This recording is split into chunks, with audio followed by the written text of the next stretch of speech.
আসসালামু আলাইকুম। আমি মাহমুদ। আমার পেজ মাহমুদ ইউনিভার্সিটি থেকে।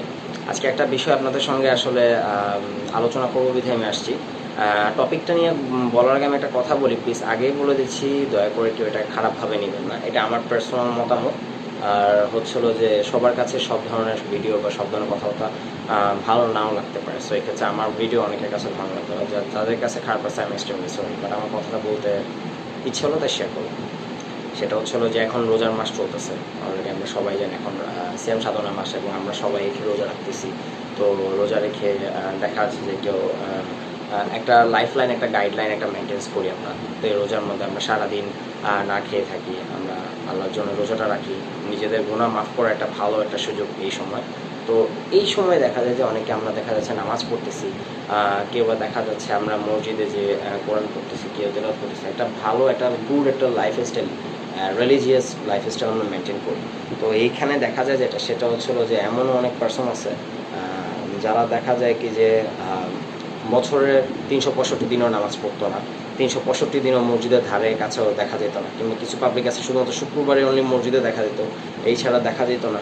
তো তারাও দেখা যায় কি যে মসজিদে যাচ্ছে, নামাজ কালাম করতেছে, রোজা রাখতেছে, তারপর হচ্ছে সেহরি করতেছে, সব কিছু পারফেক্ট টাইম গাইডলাইন মতো করতেছে, একটা মাস তারা খুব সুন্দর করে করতেছে। দয়া করে তাদেরকে দেখে টিটকারি করবেন না। এই টিটকারি করাটা সবচেয়ে বেশি কষ্টকর।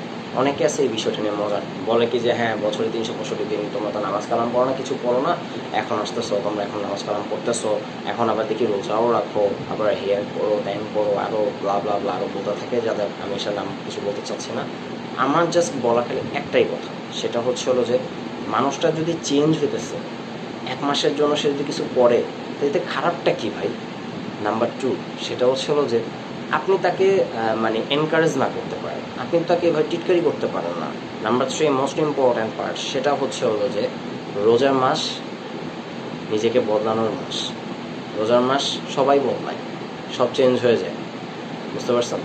তো এখানে সে মানুষটা যদি ভালো কাজ করে, সে রিলিজিয়াস স্টাইলে লাইফস্টাইল লিড করে, সে যদি আল্লাহ পাকের জন্য যদি সে যদি নামাজ কালাম পড়ে, সে যদি রোজা রাখে, তাকে দয়া করে কেউ মানে ডিমোটিভেটেড করবেন না, তাকে এনকারেজ করেন। অবভিয়াসলি এটা খুবই ভালো জিনিস। আর সবাই ভালো থাকবেন, সুস্থ থাকবেন।